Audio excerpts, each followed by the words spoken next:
Welcome back to the Everybody Podcast. Today we have a special guest by the name of Van Walker the Fourth.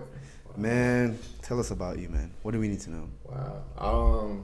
Thank you for having me, first and foremost. A little bit about me. I'm from Atlanta, Georgia, the east side. I grew up with my mom, and later on my dad got involved, so that was pretty cool to be able to have both of them coming up. Yeah, that's just general. I'll just give that general. So you're from Atlanta, so basically you can't drive, so you're saying. No, actually, I can drive so well that it makes everybody else look like they can't drive. Nah, none of you from Atlanta can drive. Nobody from Atlanta can drive, bro. But y'all not equipped. But so you mentioned you live with your mom and then eventually your dad. How was that transition for you? So at the time when they got split, I didn't really know what was going on. I just knew like he wasn't gonna be around. So I mean, it's kind of crazy as a kid sitting through like the custody court case type deal. It's crazy because they just kind of ask you, who do you like more, your mom or your dad, and you're like, yeah, it's pretty tough. I didn't. It was hard for me to make a decision, but I think I said my mom at the time. But yeah. So and the courts just kind of tell you where you can go, and so I didn't see my dad for a little while after that. I think maybe like a year he went without having custody, and then he got visitation. So that was cool, but it was a little awkward because it's like you haven't seen somebody for so long, and then you start spending all this time with them. So it's but I think we got a good grip on it now. But back then it was crazy. So how do you guys sort of do that? Say again? Like how do you guys sort of build that sort of rapport? Just with consistency, I think. Like it at first it was really weird, maybe like the first 2 or 3 months, but consistency, going over there every other weekend and getting picked up from school, you start to trust somebody. So it's like, okay, I could trust you to take your guidance and your leadership so you can be my dad.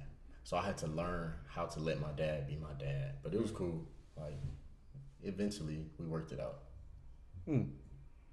So from that learning experience, is there something you would say specifically to like just anybody out there that a dad provides that a mom can't provide and a mom provides that a dad can provide? Well, I'll speak on the mom side first. Your mom can definitely give you like I like to think of my mom as like a warm blanket. Like I could trust my mom, I could lean on my mom to kind of give me that love and affection and also that sympathy that the rest of the world kind of wouldn't give me.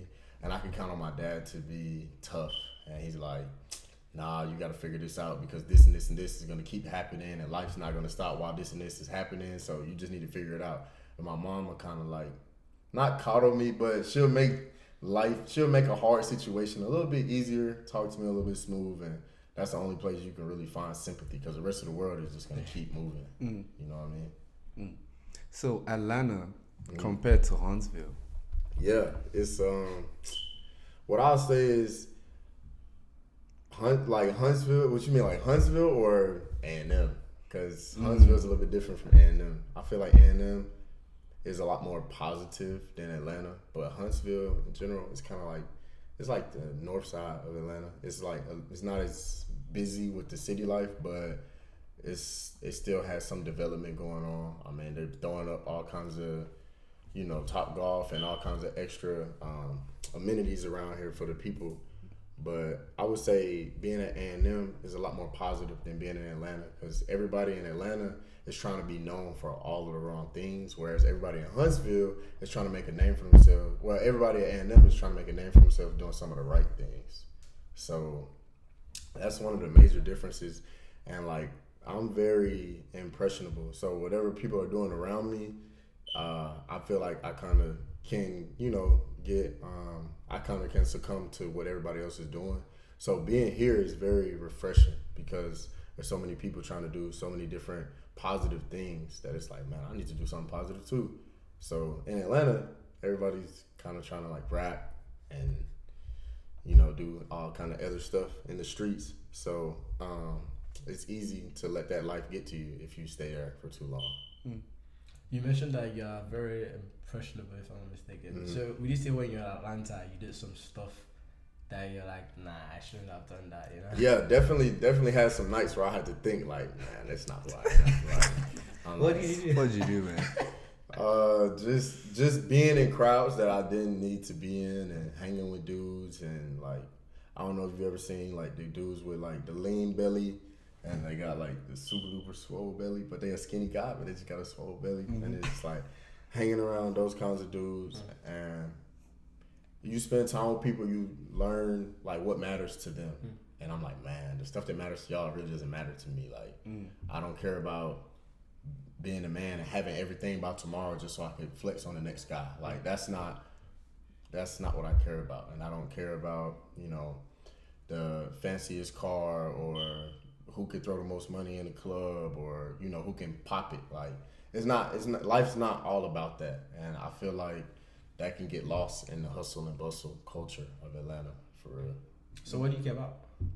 I care about just like, I think my happiness rests in the happiness of the people around me. Like I said, that goes back to me being super impressionable. People's emotions are very easy for me to pick up on. So I just want to be surrounded by happiness. And if I could do my part to make those people around me happy, then I'll be satisfied, if that answers the question. Has there ever been a situation where most of the people around you were like in a depressive phase? Yeah, actually. And I just feel like you have to be tougher than whatever's in front of you. I go back to, you know, how my dad would talk to me, just being tougher than whatever's in front of you and trying to convince other people that they are tougher than what's in front of them has been something that I've had to do over and over again over the years. Just trying to get people to understand that there's always a silver lining. Like, I think there's always a silver lining in everything. I'm curious though, if you could look back into your life and say, that story is what makes me Mr. Van Walker the Fourth, what would that story be? I got my heart broken one time, and yeah, it was pretty Let's bad. hear that story, man. Yeah, it was pretty bad. I got my heart broken one time. It was like 2020 going into 2021. Me and this girl, we had been talking maybe since high school, and like we were talking, and it was pretty serious, I would say. Like, I knew her family, she knew my family. And so like I said, talking is not necessarily dating, and I wanted to stop playing in the gray area and, you know, make it official. So I asked her to be my girlfriend, and she said yes. And I think from like maybe like from December to February, we were pretty cool. Like, we were pretty good. And then February came, and Valentine's Day, I actually drove really far to see her. I'm not going to say where. Oh, how long was the drive? It was 7.5 hours. It was 7.5 hours. So we had a great Valentine's Day. I spent a bunch of money, and we spent a lot of time together. It was great. And then after that, everything changed. 7 hours. Sorry. It was rough. But she got to a place where... So she was in Florida. No. But keep going. She got to a place where, like, she wasn't happy with who she was, so it was hard for her to accept like love from me. So it came to a point where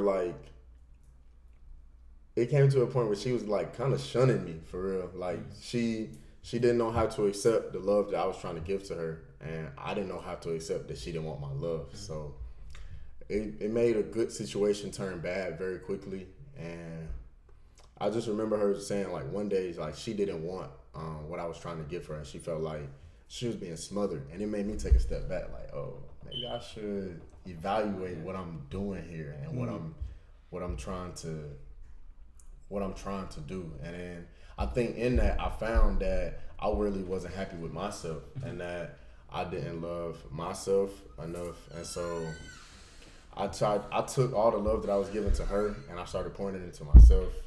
And I started going to the gym. I started taking my career goals a little bit more seriously, and I just started learning to love myself. I spent a lot of time by myself, like going places by myself and trying new things that I just kind of wasn't hip to before.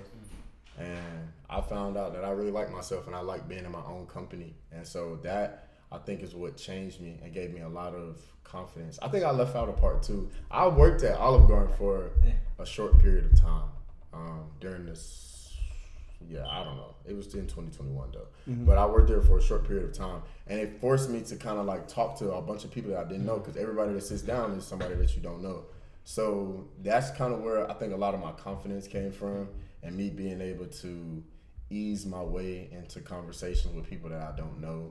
And so yeah, that's the answer to that question. That's So Heartbreak how it came to be. We thank God for Yeah, the Heartbreak was the best motivator. If you need to lose some weight, you want to change your life, just fall in love and let them break your heart. That's the best way to do it. You got the recipe, man. Yeah, that's the best way to do it. So with the heartbreak though, you said she didn't want to receive the love. How was she showing that?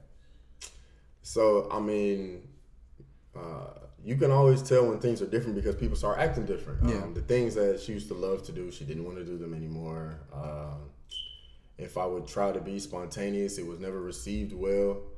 But whole time, women love spontaneous things. Like you pop up on her job or at her house with some flowers. You know, they love spontaneous stuff like that. And so when you don't receive that well, or receive it as well as you used to receive it, I just picked up on the little nuances, and I was like, yeah, she's kind of not feeling it. So that's when I asked the provoking question, like, what's going on? And then, you know, she brushes that off, and then you kind of got to dig deeper. You can't just settle for the nothing's going on, because it's something going on. Something's going on. So then I think that's how we ended up having, you know, the big conversation. And yeah. Do you think maybe she had like another like sort of side piece? Or like, you know, what's the long distance? That's always a possibility. I wouldn't say that I don't deserve that, because I mean, maybe I did a little bit. So. Wait, what do you mean you deserve that? So you say you deserve that? Yeah, I mean, like I was a good partner to her, but I might not have been a good partner to everybody that I've ever been with. And so like I just believe in karma and the way in the world. So what I didn't do right with someone else, now she's not doing right to you me. got your lick back. Yeah. The universe is getting this lick back on me. Where's she at now? She's doing well. And she's still in the place that I drove very far to, but she's in school there. She's doing great. So she gets to FAMU. No. Interesting stories about family. Oh, yeah. What happened in family, man? Nah, man. I ain't gonna but another one of my old things, she goes there. She's doing great. She's doing great. So that's Heartbreak motivation too? Heartbreak, but no motivation. It was heartbreak, and then emotional detachment, and then mental detachment, and then out of sight, out of mind. Don't have to worry about that anymore. Would you say you're a lover boy, or I'm with the streets? Yeah, I like to think I'm a lover boy, but it's just tough. Like it's tough to decide if you want to give that to certain people. And I think oftentimes I was only trying to be a lover boy to people that I deemed to be my type. And that was like, I think that's what I'm trying to learn right now, is not to limit myself to what I think my type is, and trying to find somebody who can bring the best out of me. Because I feel like that's what I need, is somebody who can bring the best out of me, and not just somebody who comes with everything that I think I want. Because I'm only 22. I don't think I know everything that I want, because I haven't even had everything that I want. So I can't like confidently say this is everything that I want in one person and just hang my hat with them. Nah. So what's your type? I was gonna ask that. I like a lot of personality. Somebody probably who's well known, because I think a problem that I run into a lot is people tell me I'm too friendly, and I hate that, because like everybody knows everybody out here. So like, why would I not be friendly and speak to the people that I see every single day? There's only so many people at this school, so like you see the same people, and a lot of times the same people are involved in all of the same stuff over and over again. So I think I definitely need somebody with a big personality, somebody who is like willing to take a back seat to my ambitions or whatever's going on at that point in time, because I can't be the best version of myself for them if I feel like I'm sacrificing who I really want to be just for the relationship. I think that's a huge thing. And yeah, I'm not gonna get into like physical type. Why not? Yeah, that's rough. Why? Wait, why not? Yeah, I'm not gonna get into physical types. You like white women? Nah, I actually never been with a white woman. I've actually never been with a white woman. I'm so curious about it. I don't know. I want to just experiment. That's it. Wow, you just publicly stated that you just want to date a white woman to figure Just, out. just for the experience. I mean, let's be real. Really? You never had that curiosity, like, because you go to ABC, you see black women all the time. Right. I love black women. But you never had that curiosity, like, I wonder what Indians look, feel like. I wonder how white women Wow, feel so like. this man just gonna be testing. No, I'm Right. just saying, So you just run Like an a- experiment, it's just like- social But experiment. I'm saying, dude. Nah, man. So you say you're not curious. You never had that curiosity. Never. Let's be real. So I think that just kind of goes back to like, you know, your grandma was saying, or just kind of the way black people are brought up a lot of the times. I think we alienate the idea of biracial couples or interracial couples. I don't want to say the wrong thing, but I think black people alienate the idea of it so much so to the point where like in some places it's not even socially acceptable. Like some households it's not even socially acceptable. So no, it doesn't really cross my mind because It's crazy. yeah, I also just don't think they would understand like everything, like beyond just being with them sexually or physically. I don't think they would really understand like how I think or how I have to think because of how society thinks about me and stuff like that. What if they grew up in your culture, though? Like, that's what. I don't think she could. I don't think she could have though. Like I'm a black man from Atlanta with tattoos and like nah. I just don't think she would ever understand because unless you know she grew up in a group home with like black brothers and maybe you can understand the plight of a black man like that. But it's just not something that could be televised and boom, you understand. Like That's fair enough. you have to live it. So What's your perspective on it? On what? On interracial? I like what I like. Simple as No, that. no, no. Right. Like in terms of understanding and stuff like that.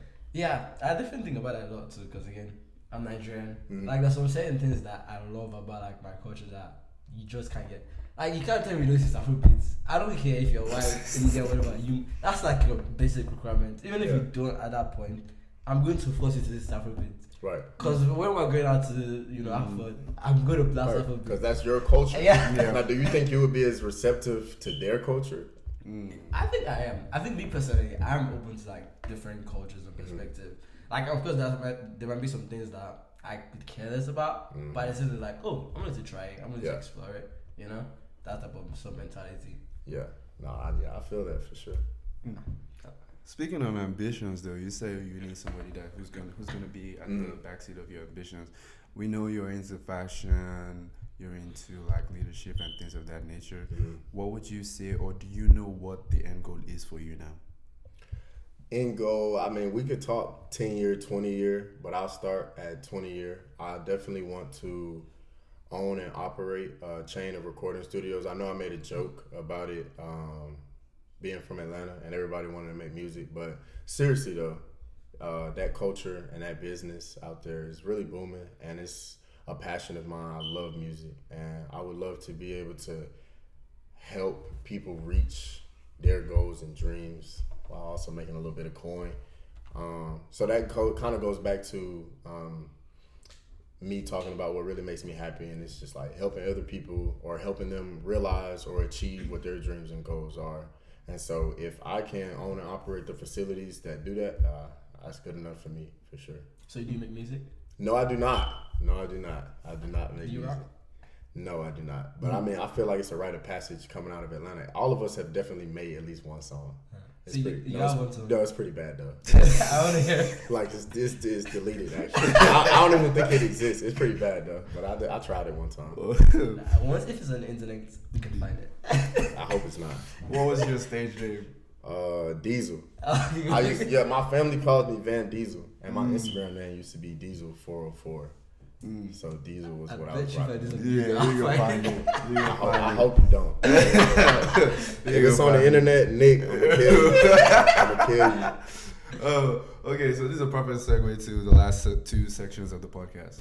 Yes, the first segment is your 30-second talent. So you can do that rap right now, drop something. Van Diesel. Oh, man. You can rap, dance, sing, poem, impersonation, whatever you want to do. 30 seconds there on the spot. I have a 30-second talent. Yeah. Yeah. You gotta do it. I'm not prepared. I don't think I'm very talented. No, everyone's talented. You can take Everybody a is, stab at it. man. I don't think I'm very talented. You can rap. You can, show us what you had back in the day. These are 404. Testing 1 2. No one comes to give you a beat. Yeah. I comes to give you a Alright. beat. Wait.